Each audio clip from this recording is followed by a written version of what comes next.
Do you remember the moment you realized that the world had changed? Let me tell you a quick little story that has nothing and everything to do with the future of our world and how you fit into it. In 1917, the United States faced a huge problem. They were working hard to compete in the industrialized economy, and there was a shortage. Not a shortage of oil or coal or other natural resources, a shortage of people, specifically obedient factory workers. The solution to this economic dilemma? It was an experiment of sorts. It hadn't been done before, until someone thought of it. Mandatory public school. Unfortunately, the initial purpose of the United States public school system was not to inspire children or generate scholars. And it wasn't created for dreamers, people who color outside the lines, break the rules, and challenge the status quo. The public school system of the early 1900s was invented to create a nation full of adults who would obediently do their jobs in the factory assembly lines. Teaching kids to sit in straight rows and scheduling the entire day with the ringing of bells wasn't by chance.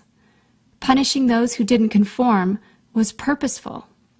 These were the skills they would need to join the labor force.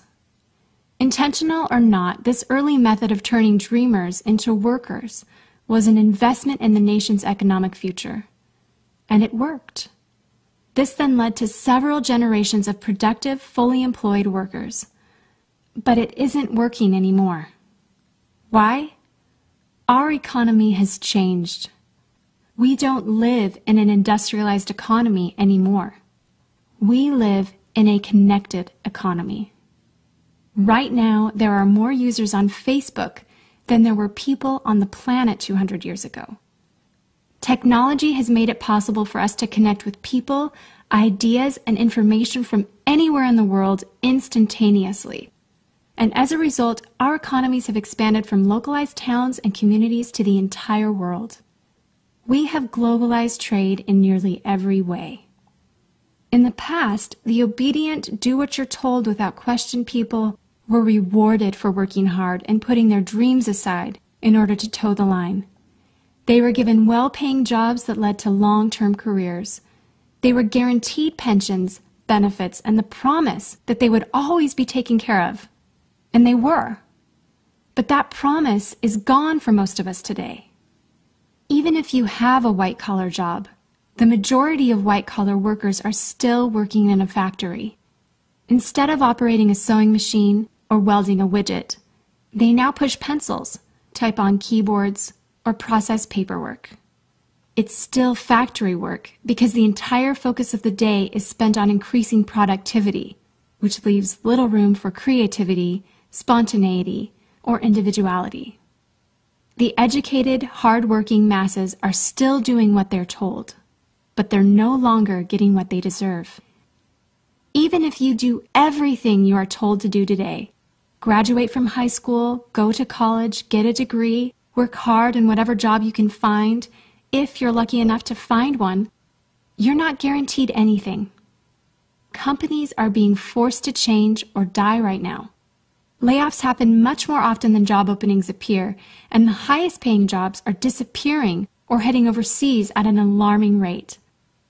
If you have a job where your boss tells you exactly what to do, he or she will always find someone cheaper than you to do it. Did you know that the average length of a job today is about 4.5 years? Contrast that to the 1960s when it was 40 years. The connected economy rewards a different group of people. It rewards the people who see things differently, who don't conform, people who have ideas that no one else has, people who are willing to work hard but know that the old way of doing things is broken. The connected economy rewards you not for being a cog in the wheel of life, but for standing up and reaching out. The connected economy rewards the connectors. Whether it's connecting a person to a person, a business to a business to a product, or a product to a person, those who learn how to connect are the ones who will survive and excel in the connected economy. That is how the world has changed. It's not about to change. It already has. Things are different now, and they're not going back to the way they used to be. Look at Facebook. What's their product? It's you. Your network, your information, your ideas, they all have value. Does Facebook pay you for the money they make selling your information to advertisers? No. But we still use it because we have an innate desire to connect with people. In fact, neuroscientists have found that we are actually hardwired to connect with each other. Some people know how to leverage this innate ability in today's economy, but most don't. And because they don't know how to do it, most of them are paralyzed with fear, resisting the shift, despite clear indications telling them it's time to change. In 1917, a group of people performed an experiment that forever changed the way that we earned a living. The world today is facing another huge problem. We're facing a shortage of our own. Not a shortage of factory workers or consumers. The world has enough of those. We have a shortage today of dreamers and connectors. And so, we're holding our own little experiment. And you happen to be the subject of it. This 8-minute presentation was specifically designed to seek out and find the connectors around us.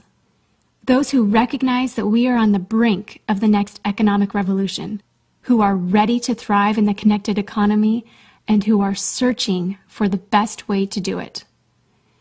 The internet and technology are rapidly changing the way that we do everything today, including how we make a living. It's not too late to embrace the change and find a way to make yourself relevant and profitable in our brave new world. And that's why we've invited you here today. We've created something that rewards you for connecting. It pays you for bringing people together behind a cause, product, or idea.